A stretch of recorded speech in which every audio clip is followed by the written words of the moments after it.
all the real count that is coming in shows that I'm leading. So I think I'm very confident that I have gotten the mandate of the Indonesian people. A lot of the polls that we've been looking at, many that are reliable in the past, some representing 2,000 polling stations around the country. I just want to give you an idea of what they have told us. Indonesia's think tank CSIS has Widodo at 52%, yourself at 48%. Compass.com, who I know you know well, the online group, have also got a similar result. Widodo at 52%, you at 48%. And Saiful Majani puts Mr. Widodo at 52.76% and yourself at 47%. A lot of the people that are looking at these polls are saying you're out of the race. No. No, completely the other way around. Those institutions that you mentioned, they are all very partisan.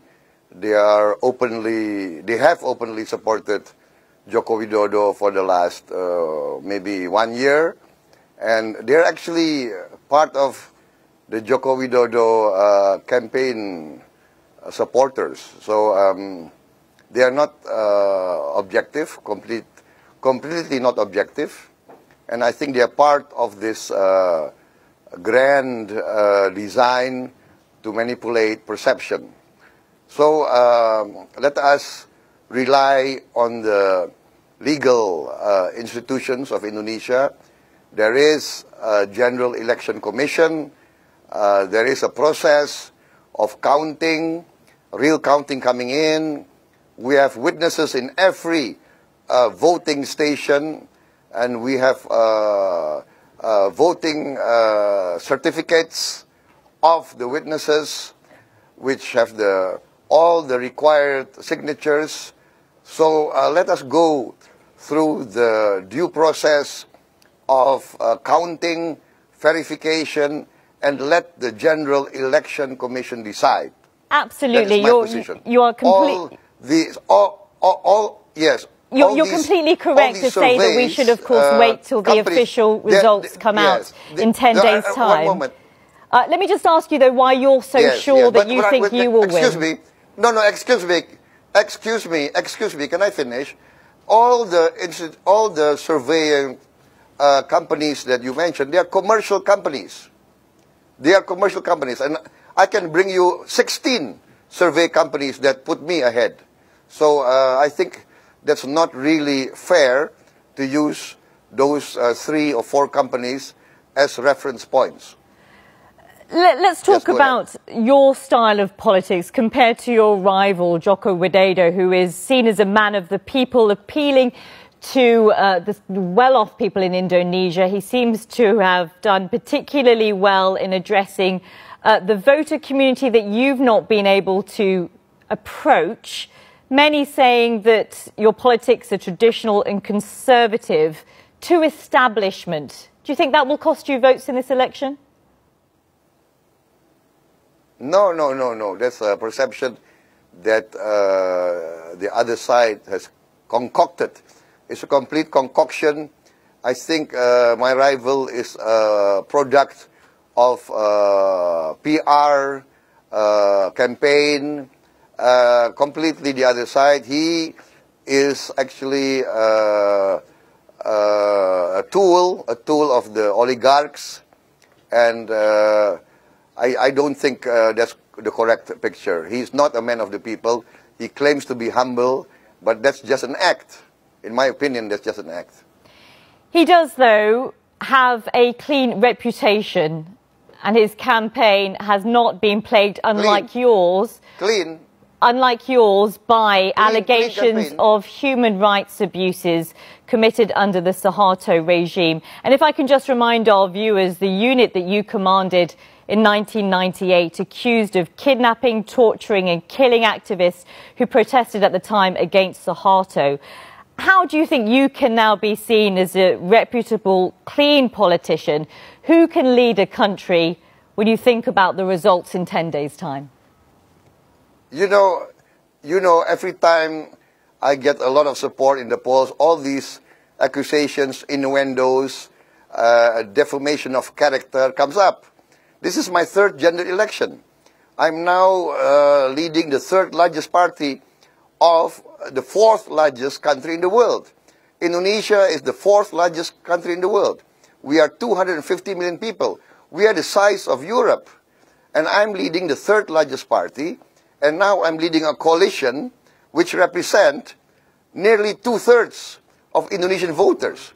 How do 2/3 of the Indonesian people, how can they be fooled? How can they be so stupid to support someone who is what all my rivals accuse me of being? So this is completely defamation of character.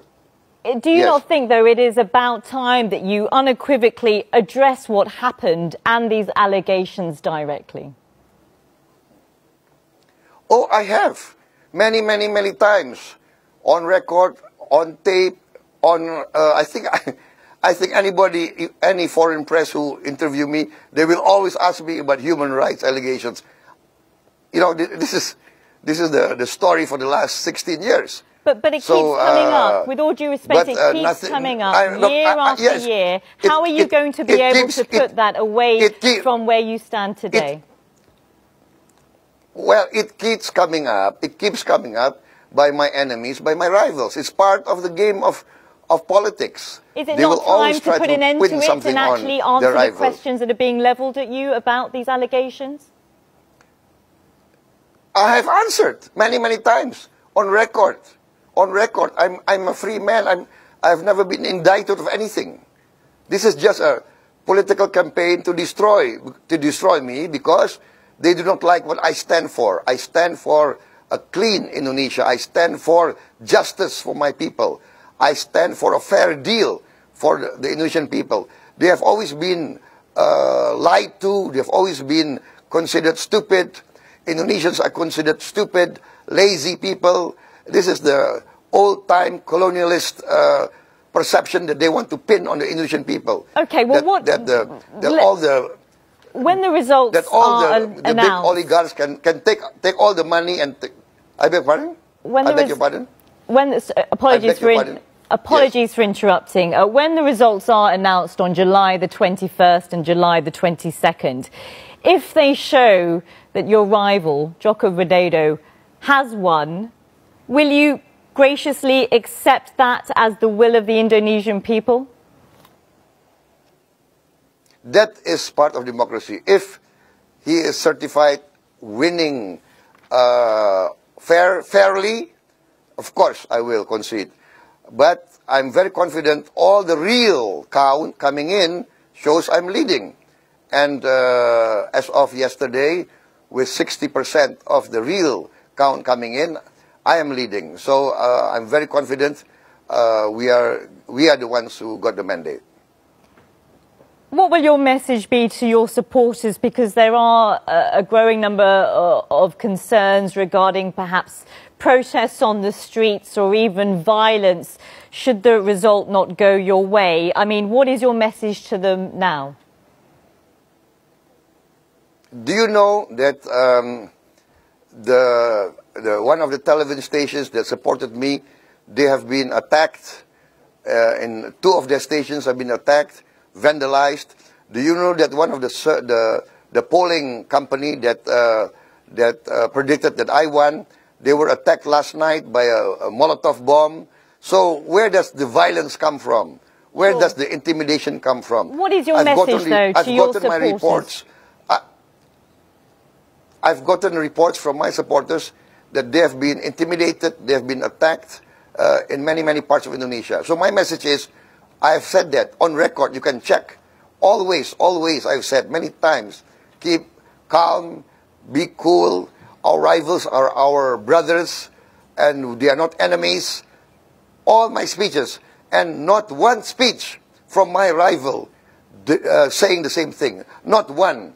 I have said that if the Election Commission certify the real will of the people, I will honor the decision. They have not said that. They have not said one time during the entire campaign. I think I've made 10 or 15 statements on national television during the presidential debate. At every event, hundreds of million people have seen this. And from my rival, not one time a statement that they will honor the decision of the Indonesian people. In fact, what we get is an announcement that if Prabowo wins, then it's cheating, even before the real count come in. I just want to ask you one final question, sir. What will you do if you don't win? What? I'm very confident I win. But you know, if the Indonesian people do not need me, I'm fine. I have a good quality of life. I like to go back, you know, to my life. In fact, it's a quieter life out of politics. I'm doing this out of obligation to serve my people.